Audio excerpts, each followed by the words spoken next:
আচ্ছা, ডিম ভেজ নাকি নন ভেজ? 90% লোক এটা অ্যান্সার ভুল দেবে। নর্মালি আমরা যে ডিম খাই সেটা হচ্ছে পোলট্রির ডিম। এবারে যে মুরগির মেনস্ট্রুয়েশন সাইকেল হচ্ছে 24 থেকে 26 ঘন্টার মতো। মানে এই দিনে একটাই ডিম পারতে পারবে যেখান থেকে বাচ্চা হবে, মানে যেখান থেকে মুরগি হবে। কিন্তু কমার্শিয়ালি কিন্তু 5 থেকে 6টা ডিম দিনে পারানো হয়। তো এবার যদি দিনে 5 থেকে 6টা ডিম পারানো হয় আর মেনস্ট্রুয়েশন যদি একবার হয়, তাহলে কি করে ওই বাকি ডিম থেকে বাচ্চা হবে? তো এবার কেসটা হচ্ছে অরিজিনালি যে ডিমটা পাচ্ছে সেই ডিমে এমব্রায়ো রয়েছে, তো সেখান থেকে বাচ্চা হওয়া পসিবল। কিন্তু ওই একটা বাদে বাকি যে ডিমগুলো পাচ্ছে সেই ডিমগুলোতে কিন্তু এমব্রায়ো থাকে না।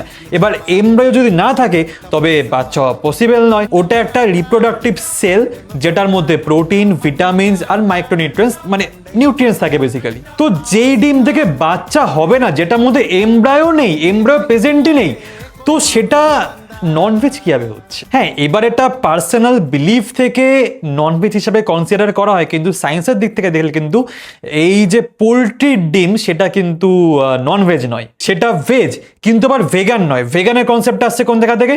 যে কোনো রকম অ্যানিমেল প্রোডাক্টস হবে না, প্রাণী থেকে কোনো রকম প্রোডাক্ট আসছে সেটাকে ভেগানরা কনসিডার করে না। তো ডিমকে আমরা ভেগানের দিকে ফেলতে পারি না, ওটাকে আমরা ভেজের আন্ডারে ফেলতে পারি।